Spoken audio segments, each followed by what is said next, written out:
For this homework session, we're going to look at Chapter 18, problems 9, 19, 24, and 40.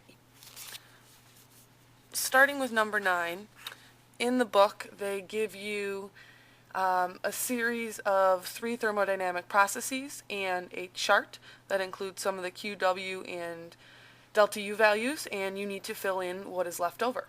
So part A that you have to determine is the change in work for the process from A to B, which is an isovolumetric process.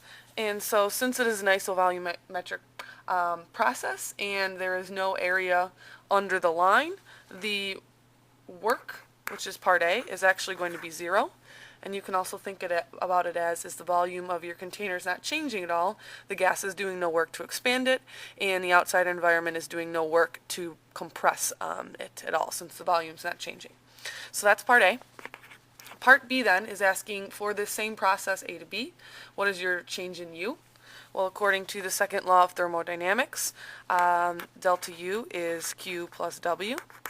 So in this process, if work is 0, Q is still there, and they actually give us Q, delta U is going to be equal to Q, which is negative 53 joules. So negative 53 is your answer to part B. Part C in the chart is going with the next process from B to C, which is isobaric. And in this one, they give us the heat is negative 280, and they give us the work is negative 130. So using the equation I just stated above, your delta U would be the heat, 280 joules, plus the work, which is negative 130 joules. And you will get a total change in internal energy to be negative 410 joules. Now, please note, just with some of these, your answers may be a little different than the back of the book, and they do use different sign conventions, but I'm going along with what the AP is doing, so check your answers with mine. Next one, D, is going down to the third process, C to A here. And for this process, we know anytime we make a complete loop, the temperature starts and ends at the same pressure and volume, so the temperature remains constant. And if the temperature remains constant, the big idea is your change in internal energy, your delta U, for a complete loop is always 0. So if we want delta U to be 0 for a complete loop, well, I already know in process A to B, my change in energy was negative 53 joules. And in my process B to C, my change in energy was negative 410 joules. And I'm just going to say plus X. And therefore, you can go ahead and solve for X, or your change in energy from process C to A, to be 463 joules. Then the last one, part E, is wanting to know what the heat is in that last process there. Well, now we have the 2 other parts of the equation that we need. So our delta U is 463, and that's equal to the heat, which we are solving for, plus the work, which they give us in the chart, is 150. And you can go ahead and solve for Q, or the heat that's added to the system, to be 313 joules.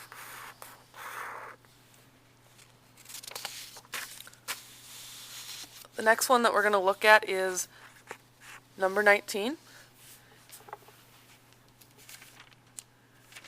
And let me turn the page here. Number 19 says you have 5 moles of an ideal gas at 245 Kelvin. It's expanded isothermally from one volume, 1.12 liters, to the next. And we want to know in part A the work that is done. Now, I'm going to start by listing my givens. N is my number of moles, which is 5. I'm given the 2 different, the temperature, which is 245 Kelvin. Now notice, this is going to be your initial and your final temperature since it's an isothermal process. So T1 I'll say is 245, and V1 they give me is 1.12 liters. T2 will also be 245 Kelvin, and V2 is 4.3 0.33 liters. And the thing for this one that you've got to think about in part A in order to calculate work is back to our equation for the second law of thermodynamics. Whoop, work there. Since it's an isothermal process and the temperature is not changing, your change in internal energy is 0. So in this case, therefore, this means that Q is equal to negative W. So what we want to do first in order to find Q then is to... Oh, and I guess I'm getting ahead of myself. We don't need Q until part B. But the work for part A here, and this is one that Ms. Glover and I didn't give you this equation in class because it's not necessarily needed by the AP, but you can be resourceful and look in your book on page 592. And the reason for this is because the area under the curve in this case, since it's an isothermal situation, will be not just a simple rectangle or triangle that we can calculate. It requires a little bit more calculus. And the calculus comes out to give us a work which is equal to nRT times the natural log of VF divided by VI, or V1 and V2 as I called it. So plugging in my values, I have an N value of 5. I have an R of 8.314. My constant temperature was 245. And my natural log is my final temperature, 4.33, divided by 1.12. And for this, part A, you can therefore get a work of 13,772 joules. Right there. Now, in part B, which is what I was getting ahead of myself at, they want to know if the heat, calculate the heat that was flowing in or out of the gas. And so we said that the heat has to be equal to negative work. So in this case, the heat is negative 13,772 joules. And since it is negative, that means the heat is flowing out. And the last part to number 19 in part C is asking if the number of moles is doubled, by what factors does your answers from A and B change? So going up here to my equation, number of moles doubling would affect N, and so therefore it has a direct relationship with work. So if N doubles, work is going to double, and then it will therefore have a direct relationship with Q. So if the number of moles doubles, then Q will double and W will double as well. The work will double.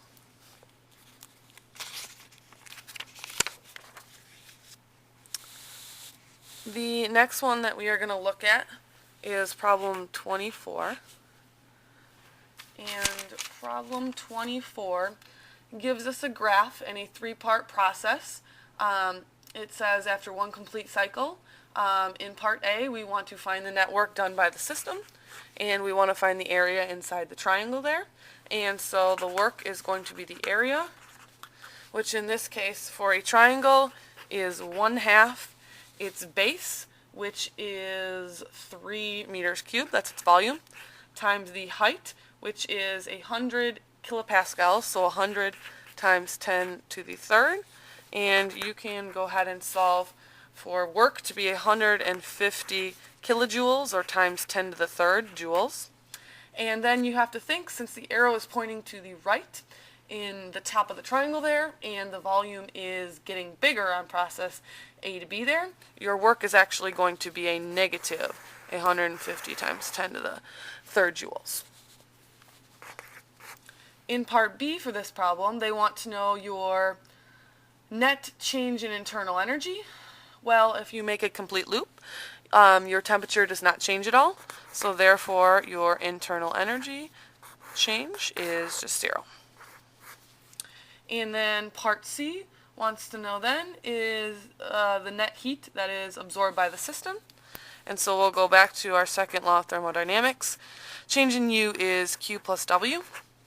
And if U is 0 and work is negative 150 times 10 to the third plus Q.